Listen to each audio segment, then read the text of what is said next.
Opel has done a good job of turning familiar underpinnings into something that looks extremely distinctive, especially in matcha green. The Mokka-e's got the brand's visor front end with a sharp set of daytime running lights, and if you're brave enough, an individual colour palette too. The old Mokka sold over 1 million units in Europe, so it's a big car for Opel, and like its cousins, there are petrol and diesel versions.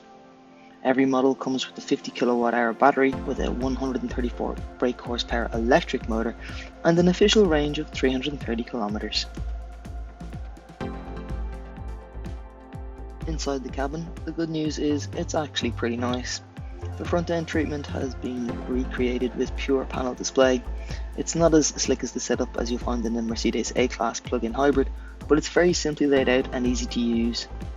Pleasingly, the controls for the climate control are physical rather than hidden away in the screen sub-menus. The Mokka-e is offered in 4 trim levels, with entry-level SE nav premium cars getting 16-inch alloys, LED headlights and a panoramic rear-view camera, as well as automatic emergency braking as standard. SRI nav premium brings a sportier look with black exterior detailing and 18-inch alloy wheels. Elite nav premium cars get even more standard kit, with highlights including adaptive cruise control, heated seats and 17-inch alloys. While top spec launch edition cars like this come as standard with leather upholstery and advanced parking assistance. All cars come with sat-nav, plus Apple CarPlay and Android Auto, but you'll need to step up to at least the SRI to get the 10-inch screen in the middle and the 12-inch screen behind the steering wheel. The screen itself could be a bit more responsive, but there's plenty of functionality, and elsewhere quality is really very good, which easily matches other small SUVs in the segment. If you put a premium badge on the steering wheel, many people will be none the wiser to this being an Opel when it comes to practicality. The Mokka-e perfectly fulfills its brief as a more versatile version of the Corsa Super Mini. It will be infinitely more appealing to small families thanks to the boot that measures up to 350 litres, which is smaller than the petrol Mokkas, but it's bigger than the Corsa 260 litre load bay. The sleek exterior profile does rob the Mokka-e of some outright carrying space, though pleasingly there is some storage under the floor for the charging cables. When the weather in Ireland hits, there's nothing like being in a bright green car to really brighten everyone's day. And this Mokka in matcha green really gets everyone's attention. So it's Mokka-e, which means it's fully electric. You get about 300 kilometers out of a tank, which the manufacturer gives an estimate of about 330, but I haven't seen any more than 300 kilometers out of a tank from a charge. A very different departure from the usual Opel face, and obviously they're under Stellantis now.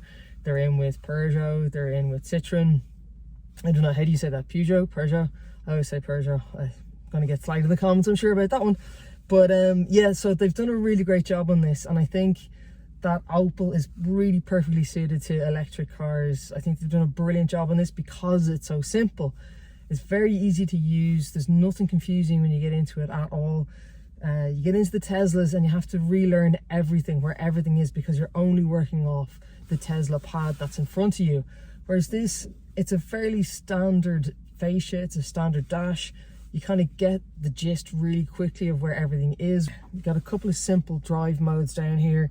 Very easy to use to get it into park, neutral, drive, and that's a very good thing. And there's no stalk. I'm not a huge fan of the stalk on Mercedes, because this is an automatic. Volvos as well I find a little bit confusing, even though I love them.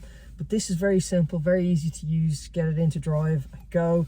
Stick it into park when you stop, and then put up the handbrake. Job done. Very simple. So you've also got the infotainment system in front of you here as well. Very easy to use. Good text, good lighting behind it as well, which is very important. It's an extremely simple dash in front of you as well to give you your speed, to give you your trip information, how much range you have left, the percentage of battery charge you've got left. You've got a few different screens as well. You've got your audio if you've got your phone plugged in. You've got Apple CarPlay. You've got the sat nav. It's good. It's decent enough. It's very, very simple graphics. Fairly old school. You've got your phone. Then you've got your information. So you've got all your flow statistics, charge, what's going on with the car. Not a huge amount of information or detail here, not a lot of statistics either, but nice to know, information that's good to know. And then a few bits and pieces that you can change in the car: blind spot monitoring, traction control, headlights. But best of all, you've got quick access to lane assist, and also you've got access to your cruise control functions as well, which is really good. So let's just take it for a spin. I've started it up. I have got the heated seats on because it is a cold October day. It has gotten very cold very quickly. The summer is officially over. So that's it. Engine is on. You can't hear it. Pedestrians do hear it though. It does have that electric whine as you're slowing down to alert people to your presence. But other than that, a very slow, easy, nice, maneuverable car. I think that the way the batteries are laid out underneath the floor gives a lovely balance to the car. It's something that obviously the petrol and the diesel versions don't have. Diesel has obviously an added weight, but it's all in the front. Petrol, they're very, very light, but the electric batteries laid out flat on the floor give it a lovely drivability. It's so nice, and you barely notice it. The weight in the Audi e-tron in the Q4, it's just so heavy. You feel like you're using so much more of your energy to propel the car, whereas in this you just feel like you're moving forward. And then you kind of have to take a double take in that, do I need fuel? Do we need electricity? What do I need to do to this car? When you do that usual check of, do I need to charge it or do I need to fuel it? It's that good because it's so simple. It's brilliantly simple, and I love that about this car. Space in the back has plenty of headroom. Knee room isn't all that generous, but the middle seat is a little bit tight and there's plenty of USB slots to keep the kids entertained. While the old Mokka sold well despite its lackluster driving experience, this new one needs the dynamics to match its stylish appearance. Now you can think of its siblings of having their own distinct personality, and the Citroen is the comfortable one, the Peugeot is the practical one, and the DS is the luxury take on the formula. The new Mokka-e manages to blend all three. It's not super soft, and yet it's not that sporty either. It's perhaps not as fast as you might imagine, but that's not necessarily a bad thing. It feels as if the new Mokka-e has been tuned to ease people's transition between petrol and electric. It just feels really normal to drive, which is great. It's pretty quiet and it's refined, apart from a little wind noise around the A-pillars at motorway speeds, and it rides well enough for a car of this type.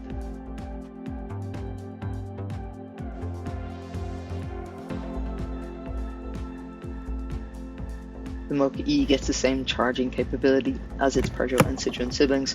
Find a rapid charger, and Opel says it will charge to 80% full in 30 minutes. It also has a relatively powerful 11 kilowatt onboard AC charger, allowing for a 5-hour refill at home.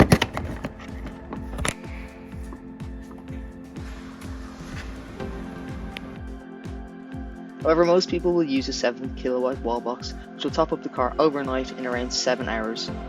The Mokka-e only comes with a Mode 3 cable for wall box charging, though you'll pay extra for the 3-pin plug. Handily, Opel says it's working on a range calculator for its website, allowing potential customers to factor in things like weather, temperature, and other charging variables. We saw 300 kilometers from a full charge, and Opel claims a standard fit heat pump should help the Mokka maintain a decent usable range whatever the conditions. So 300 kilometers should be achievable even in winter.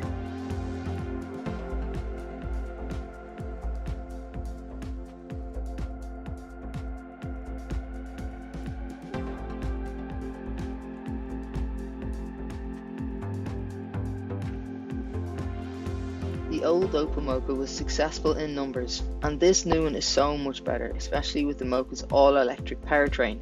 It may not have a single USP, but it's pretty well packaged and it's good to drive.